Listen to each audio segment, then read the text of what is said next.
মাননীয় স্পিকার, আপনাকে ধন্যবাদ। মাননীয় স্পিকার, আমি কয়েকটি পরিসংখ্যান দিয়ে শুরু করি। বাংলাদেশের জিডিপির আকার ৬৮ লক্ষ কোটি টাকা, জিডিপির প্রবৃদ্ধি মাত্র ৩.৪৯%, মূল্যস্ফীতি ৯.৫%, খেলাপি ঋণ মোট বিতরণকৃত ঋণের ৩৫.৭৩%, যেটা টাকার পরিমাণে এসে দাঁড়ায় ৬,৪৪,০০০ কোটি টাকা। সামগ্রিক ব্যাংকিং খাতে মূলধনের পর্যাপ্ততা ঋণাত্মকে গিয়ে দাঁড়িয়েছে, সেটি এখন ঋণাত্মক ২.৬৪%। বেসরকারি খাতে ঋণের প্রবৃদ্ধি কমতে কমতে ২২% থেকে নেমে দাঁড়িয়েছে ৫%। বাণিজ্য ঘাটতি বেড়েছে এবং হয়ে দাঁড়িয়েছে $২২.২১ বিলিয়ন, যেটি ইন্ডিকেট করে রপ্তানির হ্রাস এবং আমদানির বৃদ্ধিকে। আগে যেটা ছিল ২২%।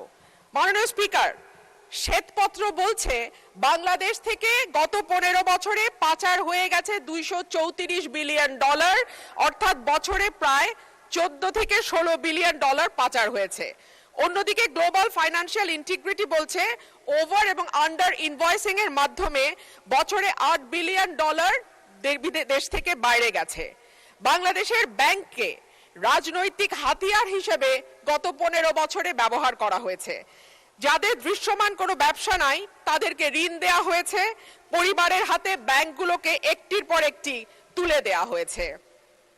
রাজনৈতিক সিদ্ধান্তে সুদ হার ও ডলারের দাম ঠিক করা হয়েছে। ডলারের উপর চাপ কমাতে দাম ধরে রাখা হয়েছে, অন্যদিকে ১৮ থেকে ২০ বিলিয়ন ডলার এই খাত থেকে বিদেশে চলে গেছে। শেয়ার বাজার এবং কর ব্যবস্থাপনা উন্নত না হলে পুরো চাপ গিয়ে পড়বে ব্যাংক খাতের উপরে।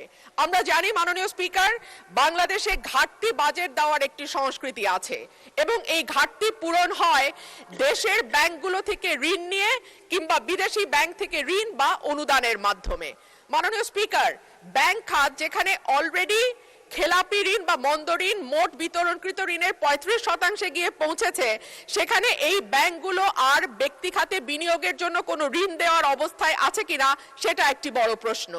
আইএমএফ সম্প্রতি জানিয়েছে যে তারা বাংলাদেশে যে ঋণের চুক্তি হয়েছিল তার পরবর্তী কিস্তিগুলো নতুন সরকারকে আর দেবে না, তারা নতুন করে চুক্তি করতে বলছে।